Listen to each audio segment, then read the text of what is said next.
Hello future officers. तो आप सभी का एग्जाम हो चुका होगा आरआरबी पीओ प्रीलिम्स का, जो कि 3rd और 4th ऑफ अगस्त को था। और काफ़ी अलग सा पैटर्न देखने को मिला एग्जाम में इस बार। नॉर्मली होता क्या था कि आरआरबी पीओ प्रीलिम्स में 60+ जाना कुछ बड़ी बात नहीं होती थी। बट जैसे ही सेक्शनल टाइम का इंट्रोडक्शन हुआ, यहाँ पर बहुत मेजर चेंज हुआ और जो अटेम्प्ट्स थे वो डाउन हुए। डाउन क्यों हुए, इसके पीछे कुछ रीजंस है और वो समझो आप पहले।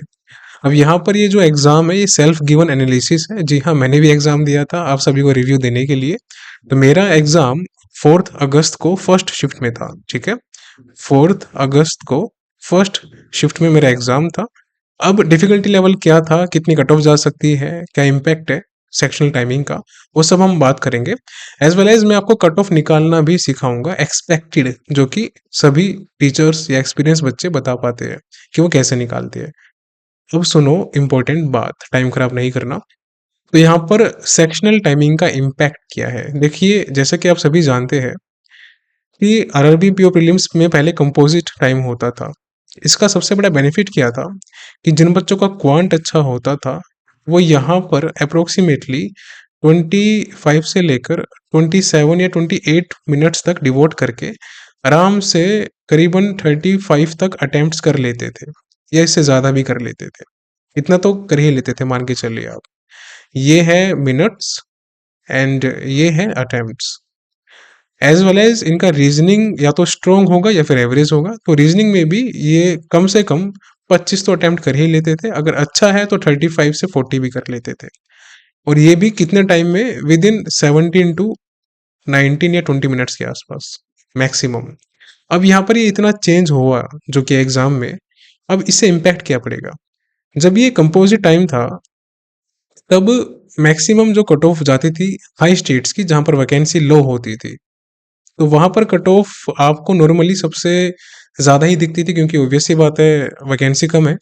अब ऐसे में यहाँ पर 60+ नॉर्मल सी बात थी अटेम्प्ट करना, नॉर्मल सी एकदम नॉर्मल। अगर आपके 65 70 तक भी है तब भी शौक मत होना, इतने बच्चे करते थे।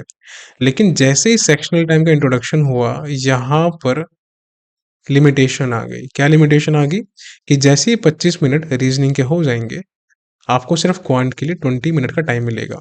अब ऐसे में प्रेशर बिल्डअप हुआ इन बच्चों पे जो सिर्फ क्वांट के भरोसे एग्जाम पे जाते थे, जिनका रीजनिंग वीक होता था या फिर इनका रीजनिंग मॉडरेट होता था। अब इसका इम्पैक्ट बहुत मैसिव होने वाला है, कैसे मैं डिफाइन करूंगा। तो इसका इम्पैक्ट ये होगा कि कट ऑफ ड्रॉप होगा 100%। कोई भी डिनाई नहीं कर सकते, ये चीज होगा ही होगा, कुछ भी हो जाए। कितना होगा मैं आगे बताऊंगा। अब हम सेकंड चीज पे आते हैं कि अभी जो एग्जाम हुए हैं ये डिफरेंट डिफरेंट शिफ्ट में हुए हैं यहाँ पर, ठीक है। Which shift are difficult, moderate, easy. और ये डिसाइड कैसे करता है कि कौन सी शिफ्ट इजी है, डिफिकल्ट है, मॉडरेट है, क्योंकि सभी अपनी अपनी शिफ्ट को डिफिकल्ट बताते हैं, ऑब्वियस सी बात है। अब अगर आपसे क्वेश्चन नहीं बना, आप स्टक हो गए, तो आपके लिए तो वो डिफिकल्ट ही रहेगी, कॉमन सेंस की बात है। देखो यहाँ पर क्या होता है, अगर आपको किसी भी शिफ्ट की डिफिकल्टी लेवल ऑब्जर्व करनी है तो उस शिफ्ट के एवरेज अटेम्प्ट्स को देखो। ओके, क्या देखना है, एवरेज अटेम्प्ट्स को देखना है। और ये कैसे देखोगे, ये आप किसी भी वीडियो जो कि यूट्यूब पे अवेलेबल है उस शिफ्ट का जो एनालिसिस होता है उससे पता लगा सकते हो, या फिर जो आपके आसपास के लोग होते हैं उनके अटेम्प्ट से भी ऑब्जर्व आप कर सकते हो।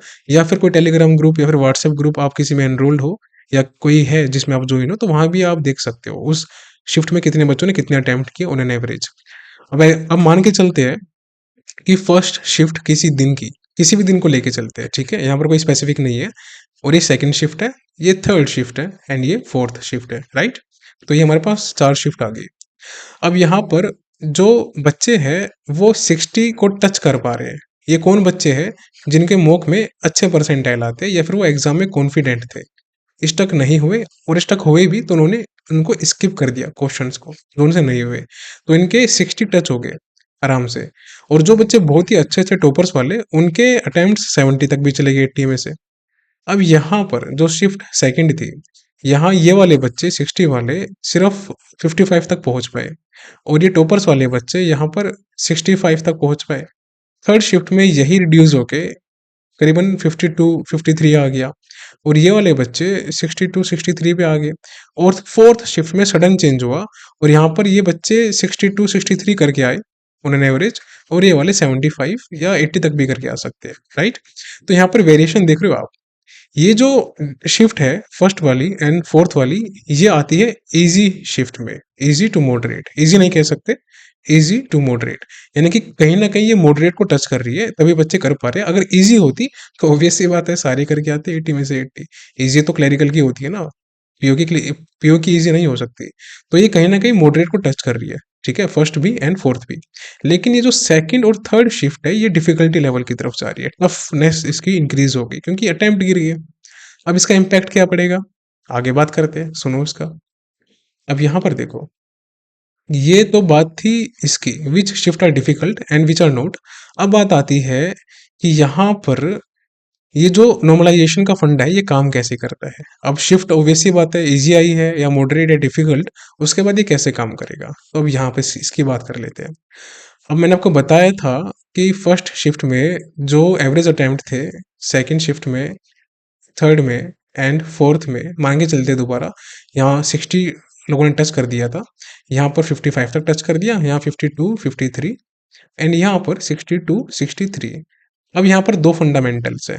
क्या फंडामेंटल्स है, या तो एग्जामिनर जो टफ शिफ्ट है कौन कौन सी, सेकंड वाली एंड थर्ड वाली, इसके अकॉर्डिंग कट ऑफ को रिड्यूस करेगा, यानी कि जो टफनेस वाली शिफ्ट है, टफ वाली शिफ्ट है, इसको लेके वो कट ऑफ डिसाइड करेगा।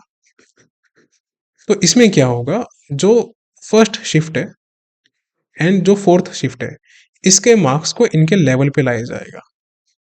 समझ में आया? अब ये कैसे लाया जाएगा, इसको हम कहते हैं नॉर्मलाइजेशन, यानी कि इनके मार्क्स रिड्यूस होंगे, किसके, फर्स्ट वालों के और फोर्थ वालों के।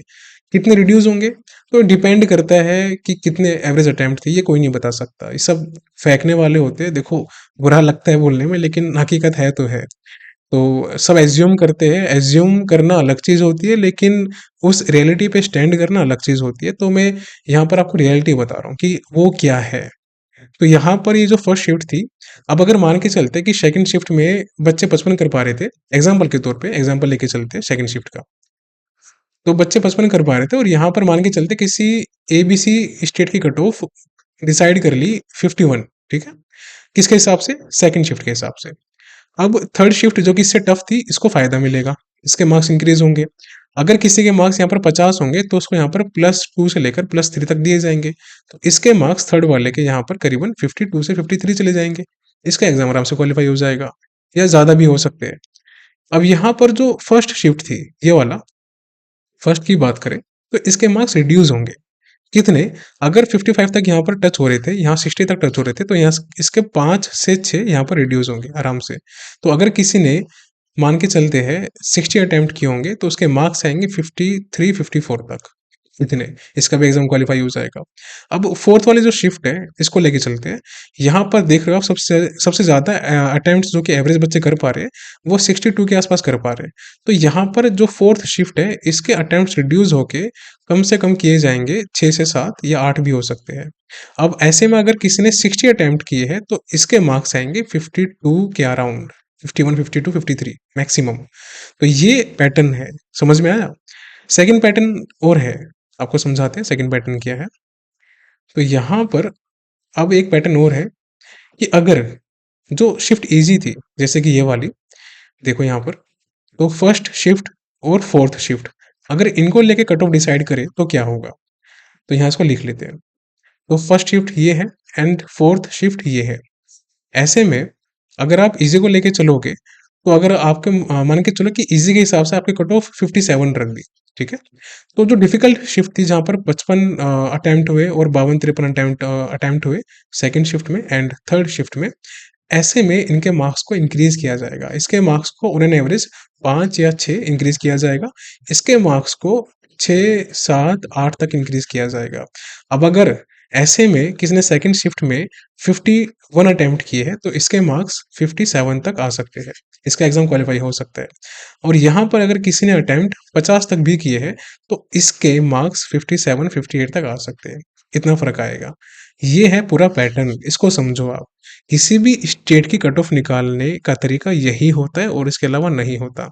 अच्छा, इसके अलावा कुछ और बातें, अब वो बातें क्या है वो भी देख लेते हैं। उससे पहले एक इम्पोर्टेंट अनाउंसमेंट है सभी के लिए कि बिगिनर्स ग्रुप फुल हो चुका है भैया, इसमें एडमिशन क्लोज हो चुकी है, अब आप एनरोल मत करना है इसके अंदर, एडमिशन नहीं लिए जाएंगे। अगर आपने एडमिशन लिया तो आपको रिपीटर्स ग्रुप में डाला जाएगा और ये भी फुल होने वाला है बहुत ही जल्द, 2-3 दिन में। और इसके अलावा ये ग्रुप है क्या, ये कंप्लीट गाइडेंस ग्रुप है, इसके बारे में डिटेल्स समझ लेना। हमारे ग्रुप के मैक्सिमम बच्चे आरआरबी पीओ का प्रीलिम्स फोड़ के आए हैं सिर्फ 1 वीक में। इतना डिफरेंस आ गया था, 1 वीक या 10 डेज, 10 डेज मान के चलो। हमने ये ग्रुप 24th के अराउंड शुरू किया था, 24 जुलाई को, और 3rd और 4th जुलाई को बच्चे बहुत ज़्यादा तहलका मचा के आए थे। अब ये कैसे, इसके पीछे स्ट्रेटेजी है, गाइडेंस है, टारगेट्स है, इसके बारे में अगर आपको डिटेल जाननी है कंप्लीट, तो यूट्यूब चैनल पे ये वीडियो है मेंटोरशिप नाम से, जाके देखना वीडियोस के अंदर, इसको देख लेना, पूरा समझ लेना, ये आपके काम आएगा। और अब कोई बिगनर्स के एडमिशन नहीं लिए जाएंगे, सिर्फ रिपीटर्स ग्रुप के एडमिशन लिए जाएंगे, वो भी जल्दी क्लोज कर देंगे। तो जितना जल्दी हो सकता है, अगर आपके टारगेट IBPS हो, SBI हो, SBI क्लरिकल है, तो ये आपकी हेल्प करने वाला है। यहाँ पर हम प्री और मेंस दोनों पे काम करेंगे और यहाँ पर हम हर एक सब्जेक्ट को साथ में लेके चलेंगे, उसके टारगेट्स एंड गाइडेंस आपको दी जाएगी। साथ ही साथ एक और चीज, करंट अफेयर्स का ग्रुप भी है गाइडेंस वाला, जहाँ पर 650 प्लस एडमिशन हो चुके हैं। अगर ये भी आपको एनरोल करना है तो अभी कर सकते हो, 500 फीस है। तो पहले ही बता रहा हूँ, 29 सितंबर के बाद जैसे आरआरबी पीओ का मेंस हो जाएगा, इसकी फीस 1000 तक कर देंगे। क्यों? क्योंकि डिमांड है राइट अप्रोच की, बच्चों में रिजल्ट अच्छे आएंगे। तो ये भी गाइडेंस एंड टारगेट ग्रुप है, इसकी इन्फॉर्मेशन भी आपको दे दी जाएगी। आप जाके वीडियो देखना, एक वीडियो है गोट नाम से, G.O.A.T, ये जाके देख लेना, इसमें इसकी इन्फॉर्मेशन पूरी गिवन है। ओके, तो चलो खैर आते हैं आगे बातों पे। तो हम अभी यहाँ पर बात कर रहे थे एक इम्पोर्टेंट चीज़ की, जो कि था ये वाला, कि इसका ट्रेंड कैसा है, कैसे क्या कट ऑफ निकालनी है आपको। अब यहाँ पर एक इम्पोर्टेंट चीज़ और है जो कि आपसे डिस्कस करनी है, वो क्या है, देखो। तो यहाँ पर आप एक चीज़ समझो पहले, अभी तक हमने बात कर ली कि शिफ्ट डिफिकल्ट कैसा था, सेक्शनल टाइमिंग का इम्पैक्ट क्या होगा, और नॉर्मलाइजेशन का इम्पैक्ट क्या होगा। अब हम बात कर लेते हैं क्विकली कि यहाँ पर सेफ अटेम्प्ट्स क्या होंगे स्टेट वाइज, और कैसे आप श्योर रहोगे कि आप एग्जाम क्वालिफाई कर लोगे। मान लेते हैं कि एक स्टेट है ABC, ठीक है, एक स्टेट है DEF HIJKLM, ये 4 स्टेट है, 4 कैटेगरी है बेसिकली। अब यहाँ पर ये जो स्टेट है, यहाँ पर वैकेंसीज ज़्यादा है। वैकेंसी ज़्यादा कैसी है, यहाँ पर वैकेंसीज बेसिकली 3 डिजिट्स में है, राइट। साथ ही साथ यहाँ पर वैकेंसी इंक्रीज हुई है। और ये जो स्टेट है DEF वाला, यहाँ पर वैकेंसीज तो 3 डिजिट्स में है, लेकिन यहाँ पर वैकेंसीज रिड्यूस हुई है, ठीक है। और यहाँ पर वैकेंसी कितने में है, 3 डिजिट के अंदर है। और ये जो स्टेट है, यहाँ पर जो वैकेंसीज है वो कम है, वो 2 डिजिट्स में है। और यहाँ पर वैकेंसी स्लाइटली इंक्रीज या डिक्रीज हुई है, दोनों में से, राइट। और ये जो स्टेट है, यहाँ पर वैकेंसी कांस्टेंट है, ज़्यादा चेंज नहीं आया, लगभग उतनी ही है जितनी थी। तो अब देखो यहाँ पर क्या होगा। अब ये जो वैकेंसीज वाली स्टेट है, जिसमें हाई वैकेंसी थी, 200, 300, 400, 500, 1000 भी हो सकती है, और ये वैकेंसी इंक्रीज हुई है, तो यहाँ पर इस बार कट ऑफ मान के चलो आराम से 3 से लेकर और 4 या 5 नंबर तक रिड्यूस होगी, कोई रोक नहीं सकता, मेरी बात ध्यान रखना। 3 से 4-5 नंबर रिड्यूस होगी। मान के चलते हैं यूपी, अगर यूपी में कट ऑफ लास्ट ईयर 53.5 थी, राइट, तो इस बार जो कट ऑफ है वो यूपी की रहने वाली है 47-48 के अराउंड। इससे ज़्यादा मुश्किल है जाना, मुझे नहीं लगता इससे ज़्यादा जाएगी, इतनी ही जाएगी, राइट। और ये मैं बात कर रहा हूँ जनरल कैटेगरी की, बाकी तो आप और कम करते रहो, AWS, OBC, SC ST, right. अगर यहाँ पर मान के चलते हैं कि कोई स्टेट जैसे लाइक राजस्थान, तो राजस्थान में अगर वैकेंसीज एज एन एग्जांपल 500 है टोटल, तो इसकी अगर कट ऑफ लास्ट ईयर 54.5 गई थी एज एन एग्जांपल, तो इस बार इसकी कट ऑफ भी गिरेगी, और कितनी जाएगी, क्योंकि वैकेंसी ज़्यादा है काफ़ी, तो यहाँ भी कट ऑफ 50 से 51 के आसपास रहेगी मैक्सिमम, इससे ज़्यादा कम, इससे ज़्यादा नहीं रहेगी, इससे कम भी हो सकती है। अब यहाँ इसकी बात कर लेते हैं जो वैकेंसी, जो स्टेट्स जिसमें कि जो वैकेंसी है वो रिड्यूस हुई है, मतलब रिड्यूस कैसे हुई है तो 3 डिजिट्स में ही, लेकिन रिड्यूस हुई है। पहले अगर 300 थी तो अब यहाँ पर 150 हो चुकी। तो ऐसे में भी कट ऑफ गिरेगी, लेकिन वो कट ऑफ 2-3 नंबर तक हो सकती है, ज़्यादा नहीं होगी। अगर कट ऑफ किसी स्टेट की 50 थी लास्ट टाइम, तो इस बार वो 47-48 तक जा सकती है। अब ये जो स्टेट है जहाँ पर वैकेंसी 2 डिजिट्स में है और यहाँ पर इंक्रीज हुई है या फिर डिक्रीज, कुछ कुछ भी हो सकता है, स्लाइट चेंजेस। जैसे कि मान के चलते हैं कि पहले जो वैकेंसी थी वो 80 थी और इस बार वैकेंसी 65 या तो, या फिर 95, सॉरी, ऐसा कुछ चेंज आया है। तो यहाँ पर भी कट ऑफ गिरेगी। कितनी गिरेगी? 1 या 2 नंबर गिरेगी, ज़्यादा नहीं गिरेगी। अगर रिड्यूस हुई है तब भी गिरेगी, इंक्रीज हुई है तब तो गिरेगी ही गिरेगी। तब यहाँ पर 2 नंबर या 3 नंबर भी गिर सकती है। एज एन एग्जाम्पल, अगर किसी स्टेट की कट ऑफ 50 थी लास्ट ईयर 80 वैकेंसी में, और इस बार अगर वैकेंसी रिड्यूस हुई है, तो यहाँ पर कट ऑफ गिरेगी जाके 48 के आसपास। और अगर वैकेंसी इंक्रीज हुई है, तो यहाँ पर कट ऑफ गिरेगी करीबन करीबन 49 के अराउंड, मान के चलो। अब ज़्यादा फर्क नहीं आएगा, लेकिन आएगा ज़रूर, ये तो तय है।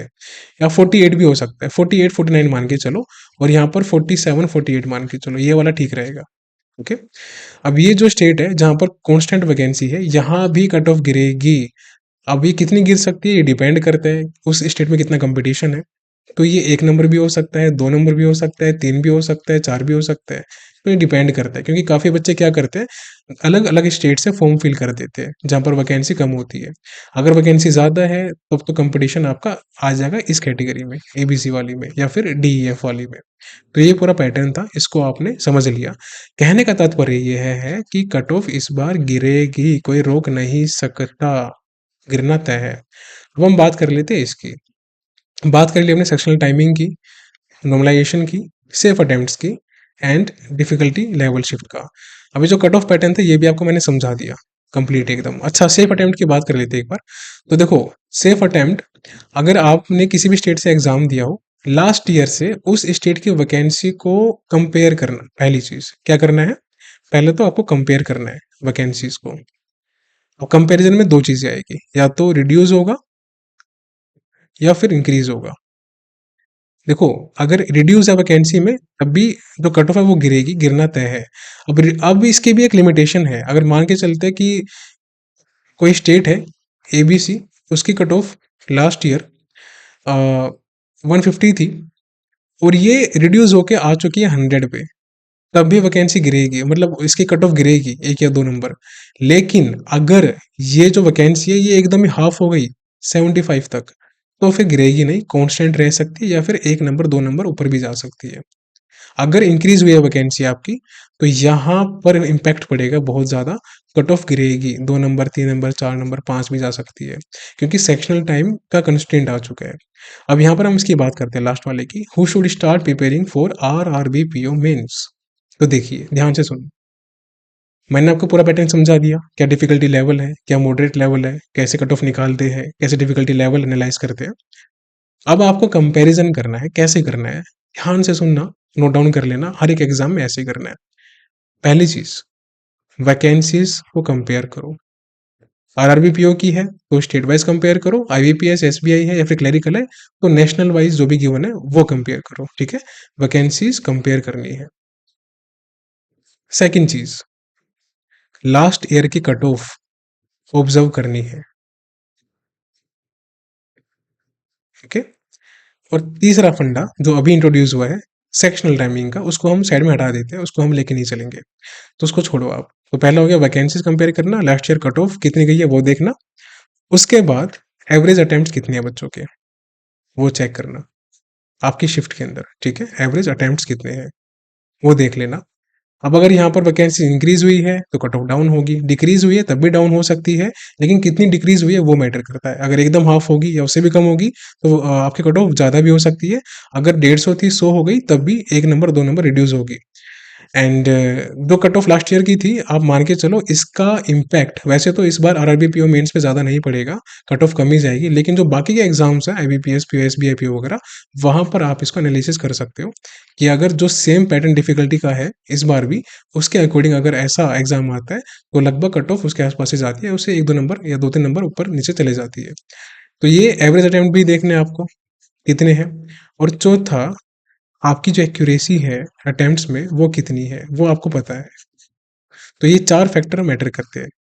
अब अगर मान के चलते हैं एज एन एग्जांपल कि आपने मध्य प्रदेश से फॉर्म भरा है, एग्जांपल के तौर पे यहाँ पर 500 वैकेंसी है टोटल, और आपके जो अटेम्प्ट है वो जो अटेम्प्ट है आपके 51 है, और जो कट ऑफ थी लास्ट ईयर कट ऑफ वो कितनी थी, वो यहाँ पर एग्जाम्पल के तौर पे 52 थी, राइट।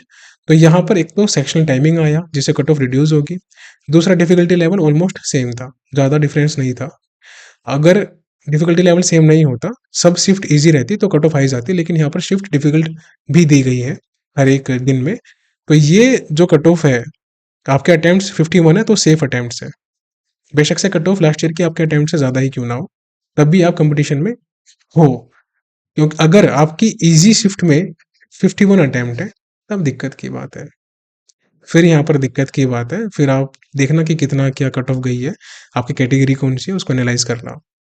और यहाँ पर जो मैंने एग्जाम दिया था तो मेरे अटेम्प्ट्स 57 थे, 57 अटेम्प्ट्स थे मेरे, 32 रीजनिंग में थे मेरे। एक्चुअली एक पजल रह गई थी मार्क करनी, तो 5 क्वेश्चन उसके रह गए, खैर अब क्या ही कर सकते हैं।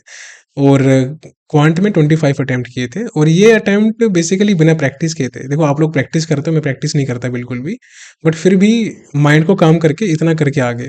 हो सकता है मेरी शिफ्ट ज़्यादा टफ ना हो, 4 अगस्त की फर्स्ट शिफ्ट, ठीक है, 4 अगस्त की फर्स्ट शिफ्ट हो सकता है मॉडरेट से थोड़ी सी ऊपर हो, ज़्यादा लाइक डिफिकल्ट ना हो, तब भी इतने अटेम्प्ट सेफ है, कोई टेंशन की बात नहीं है जहाँ वैकेंसी ज़्यादा है, जैसे राजस्थान से मैंने फिल किया था। तो आप इस अकॉर्डिंग देखो। तो कहने का मतलब ये है कि जिन बच्चों के अटेम्प्ट, यहाँ पर 3 कैटेगरी है, ए बी सी, ये है हाई कट ऑफ वाला स्टेट, ये है मॉडरेट कट ऑफ वाला स्टेट, और ये है लो कट ऑफ वाला स्टेट।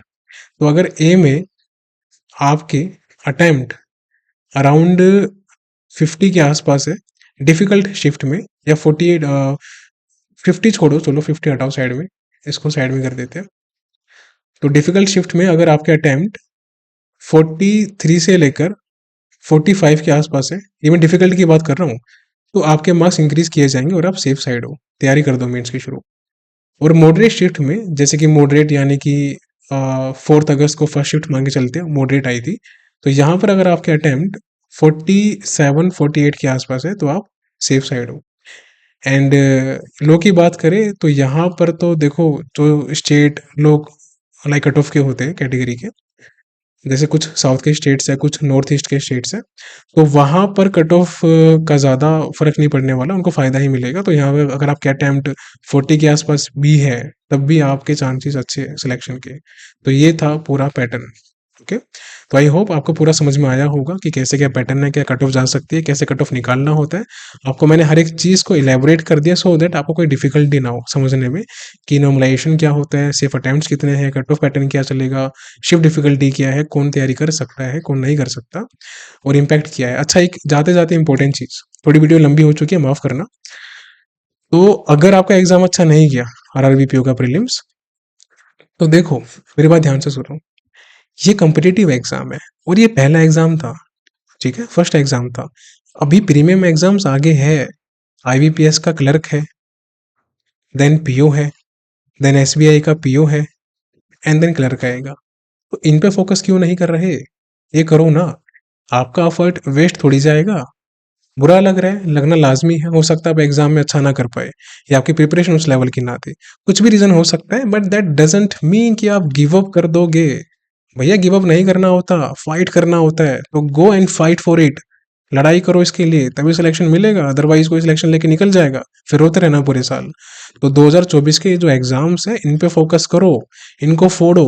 अगर आपको 3 साल 5 साल 7 साल प्रिपरेशन करते हुए हो चुके हैं प्रीलिम्स में और आपको मेंस में डिफिकल्टी आ रही है, तो अपने एफर्ट को डायरेक्शन पे लेके आओ, वरना ये टाइम भी निकल जाएगा, फिर रोते रहना। हर साल कितना फॉर्म भरोगे, एक फॉर्म 850 का होता है, मल्टीप्लाई बाई 6, इतना भी लेके चले तो ये कितना हो गया, 42 और 45, 4530, तो ये यही हो गया आपका। हर साल आप इतना लगा रहे हो, फिर आपका ट्रेवलिंग एक्सपेंसेस अलग, इतना ही मान के चलो आप। तो 9 to 10,000 तो आप सिर्फ फॉर्म में लगा रहे हो, और तैयारी करते हुए आपको 5-7 साल हो गए। ऐसे कैसे काम चलेगा, बताओ मुझे।